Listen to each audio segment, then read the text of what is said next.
Hello guys and welcome to my YouTube channel. Ngayon, tuturo ko sa inyo kung paano ko may co-convert ang aking bisikleta para maging electric bicycle o maging e-bike gamit ang e-bike conversion kit na nabili ko sa Shopee.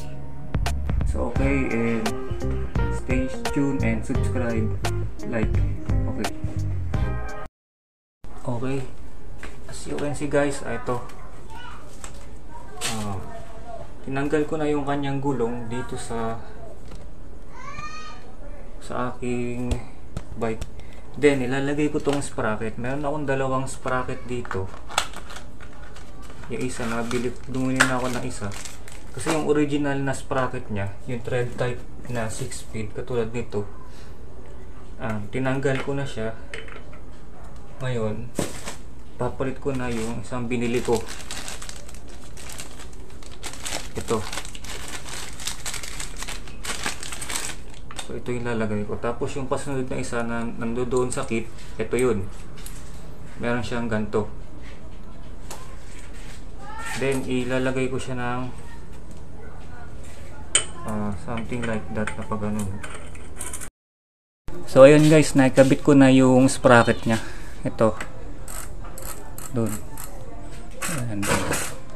Then ilalagay ko na tong kadena niya. Ito lang pasok lang natin. Oops. Yan. Dito sa unahan yan. Pagkatapos itong isang kadena nya, ito yung sa shifter na dati ko naipit yata, tapos ko lang.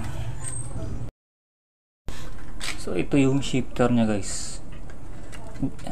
Di ko lang sure kung kailangan pa natin magputol ng kadena, pero kung aabot na siya dito sa may pinakaanuhan, baka hindi na tayo magputol ng kadena.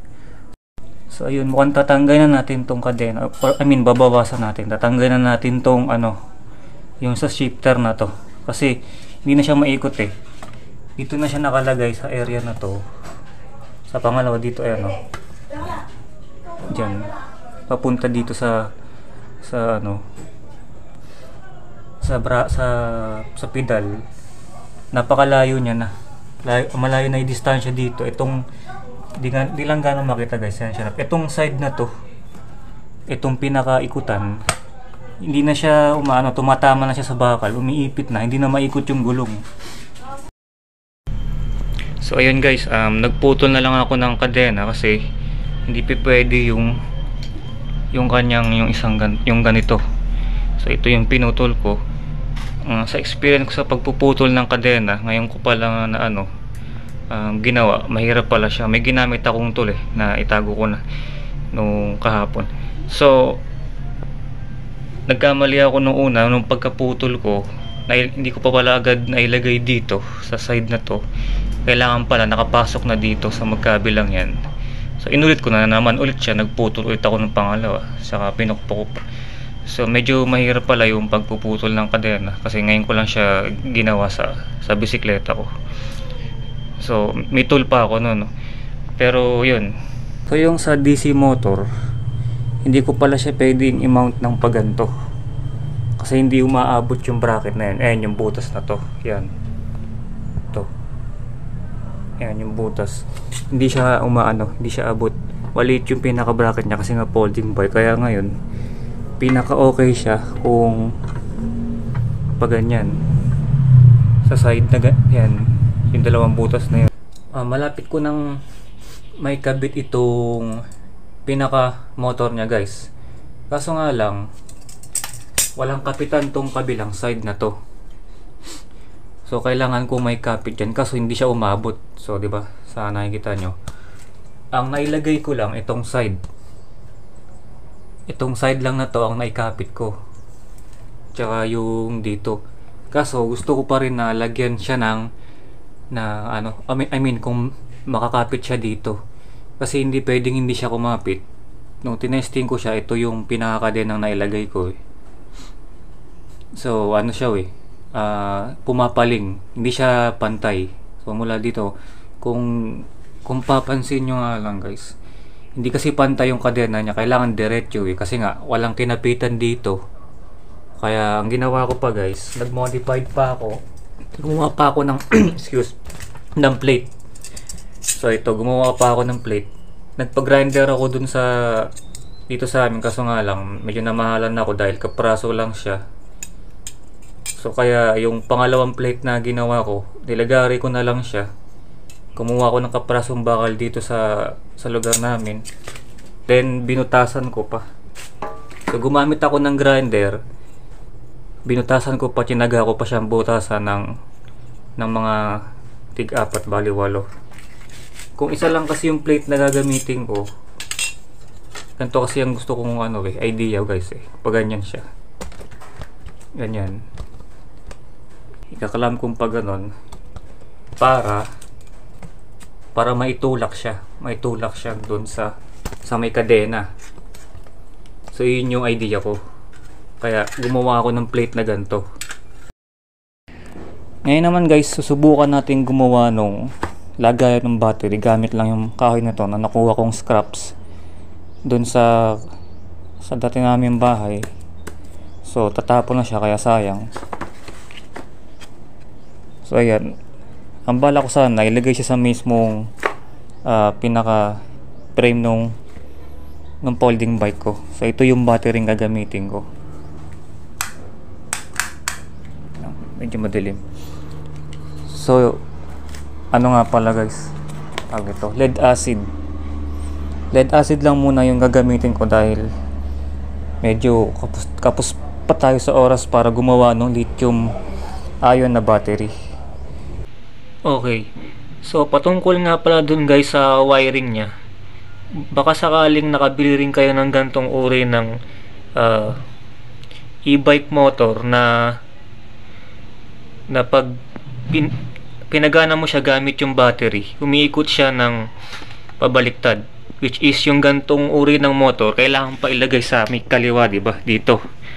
So ang ginawa ko sa kanya, para hindi ko na ilagay dun sa kaliwa, ni-reverse ko na lang yung wiring nya. So sana matandaan nyo guys, nagkamali pa nga ako nung una dahil nakalimutan ko eh. Yung nagawa ko yung standard na so inulit ko ulit siya. So sana di kayong magkamali. Ganoon lang.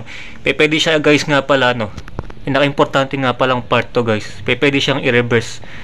So nag-research din nga pala ako through online, then pag-alaman ko na pwede palang i-reverse yung mga DC motor na ganito.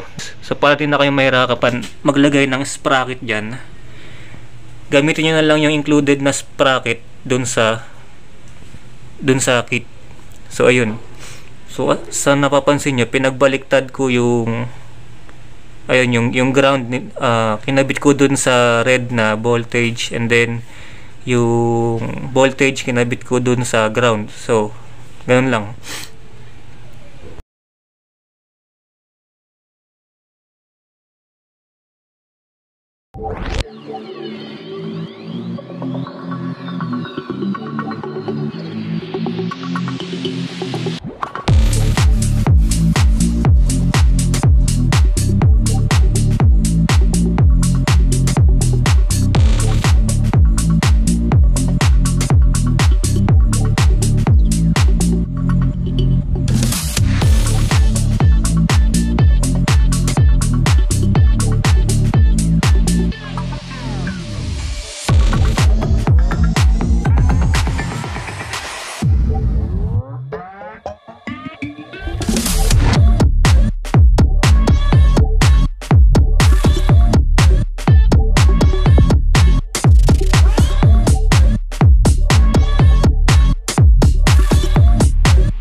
Okay guys, ayun, at natapos ko na siya. So pakikita ko naman sa inyo ngayon yung top speed nya. So ito, nakasakay ako.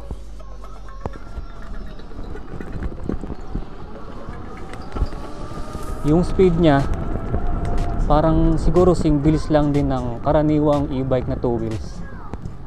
Pero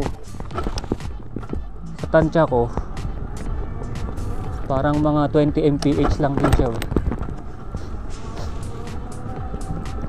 Pero pwede na rin.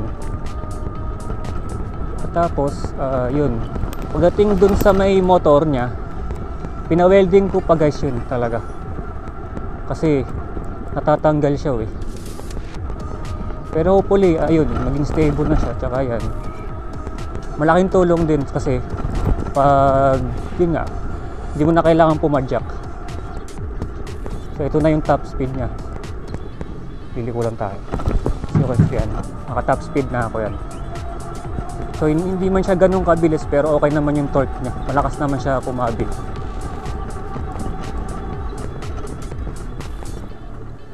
Yun.